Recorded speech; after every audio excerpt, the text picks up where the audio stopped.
All right, guys, so it has been a rough few weeks for the alleged criminal enterprise known as Black Lives Matter, because this organization is under a microscope, as people have had questions about this organization for a long time, mainly when it comes to financials.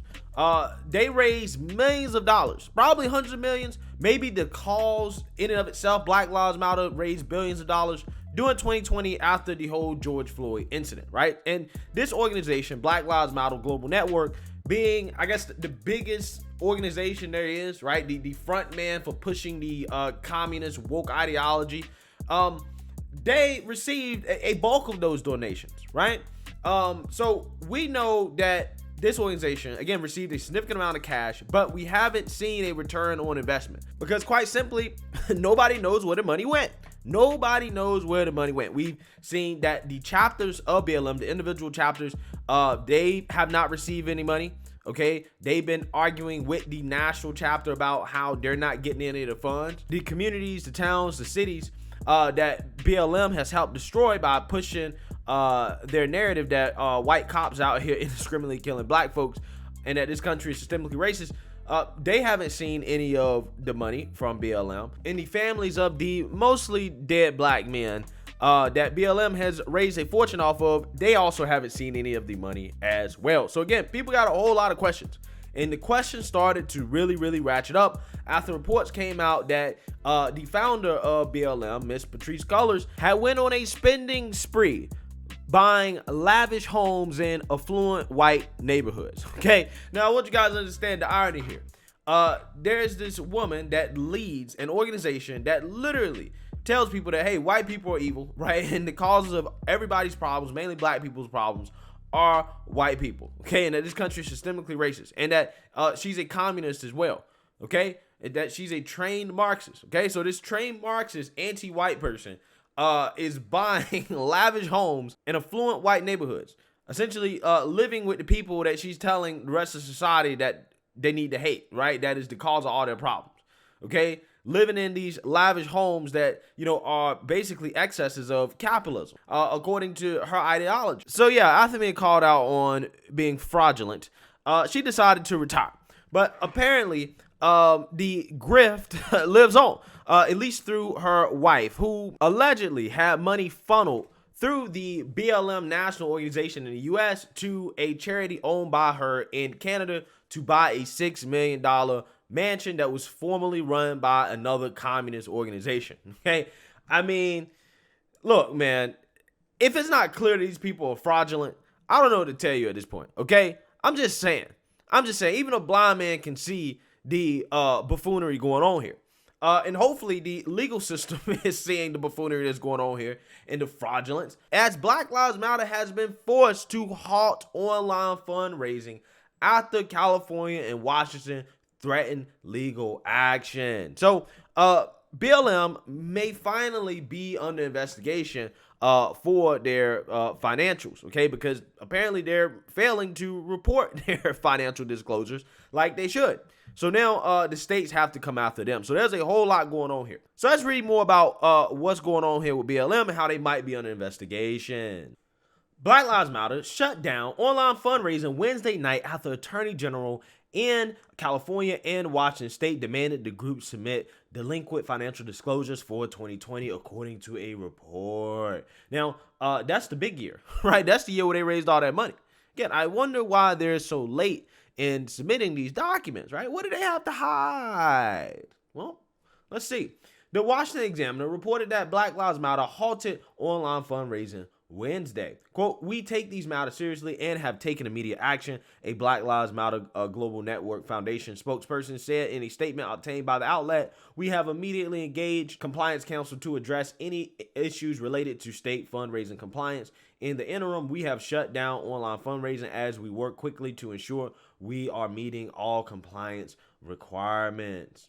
The Examiner on Tuesday published a letter dated January 31st, 2022 from California Attorney General Rob Bonta informing BLM GNF that it was prohibited from soliciting or dispersing funds due to its failure to submit an annual report for the 2020 tax year as required of charitable trusts. Bonta threatened to hold individual leaders personally liable for late fees. Hey, I like the sound of that. I like the sound of this, okay?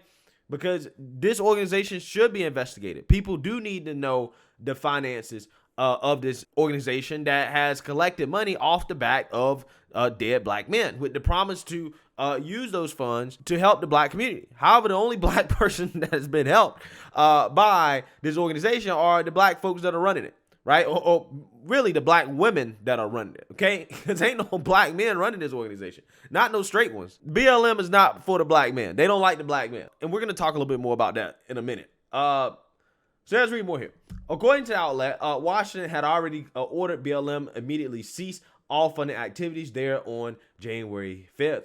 Fox Business reached out to BLM for comment, but did not immediately hear back. An investigation conducted by the Washington Examiner found that BLM has not publicly named anyone in charge of its estimated $60 million bankroll since its co-founders Patrisse Cullors resigned in May 2021. Wow. It sounds like this organization is unraveling, right? They don't have a real leader. Nobody knows who's running this thing. Nobody knows anything about this organization anymore, okay? But we do know that they're coordinated enough to allegedly send funds to a charity owned by Patrisse Cullors' wife to buy a $6 million mansion, right? So they're coordinated on that. They can get that done, but they can't submit their own financial disclosures. I think that we're going to find out the truth about the financials of this organization sooner rather than later. Everybody knows what's up, right? Everybody knows what's up. But despite the financial disclosure troubles that BLM is facing, their ideology is actually seeping into the classroom as schools across America are implementing a BLM week of action that calls for the disruption of the Western nuclear family. Now, I'm gonna tell you guys, this right here is scarier than anything that I've read probably the last few days, okay? Because BLM actually has a little offshoot group called BLM in Schools, Black Lives Matter in Schools, which literally has a curriculum, an outline curriculum of what schools should be teaching kids about Black Lives Matter, right? And a whole ideology that has been tailored for schools to implement, and they're actively pushing this in schools, okay? So y'all want to talk about elements of critical race theory being pushed in schools? This right here is it, right? This right here is it. So let's read here.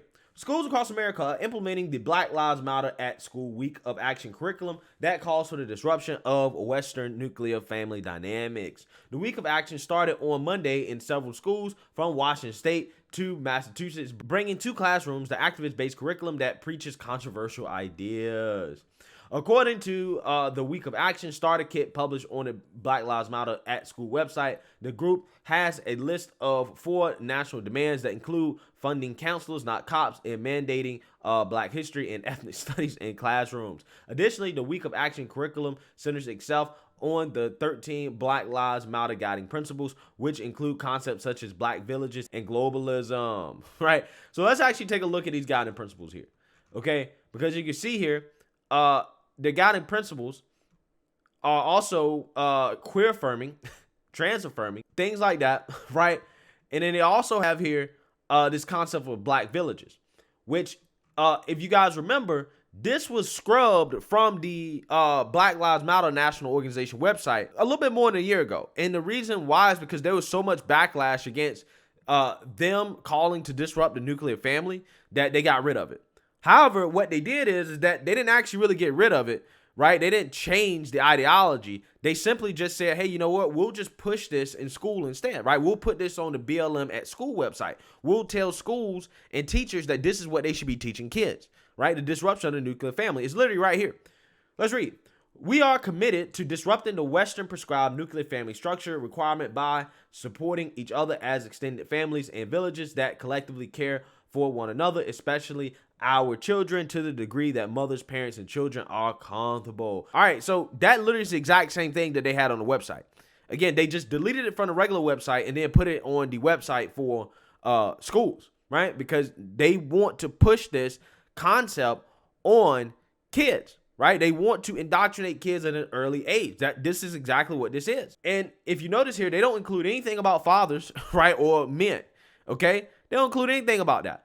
But because the reason why is because what they're effectively telling you is that we want to get rid of the men, right? We want our kids to be raised by a village of women, which basically is like the projects, right?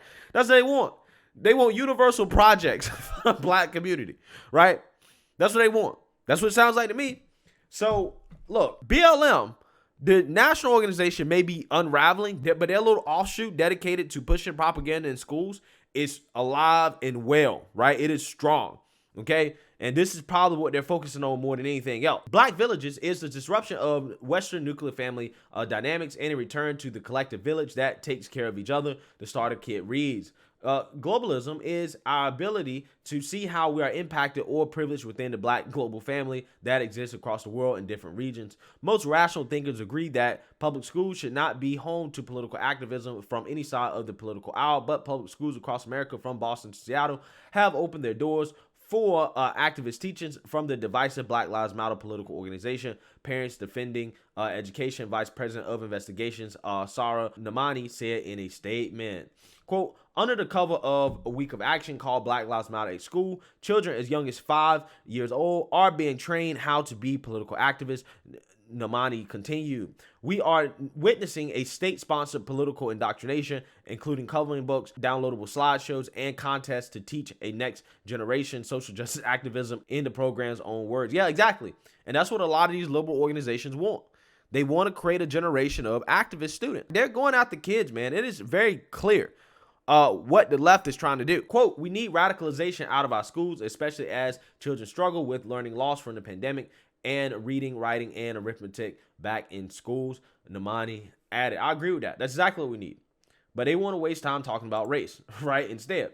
So, yeah, guys, I mean, BLM is in schools now, right? That's who they're targeting. That's who they're going after, okay? The national organization, they may be leaderless, but trust me, they're still working to push the ideology.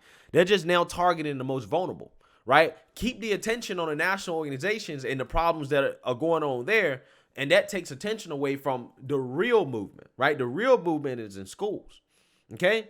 That's where the real movement's at, because if you can get to the children, then effectively you've got to the next generation of adults, right? So let me know what you guys think. Make sure you like, comment, and subscribe. Most importantly, share a black conservative perspective. Peace.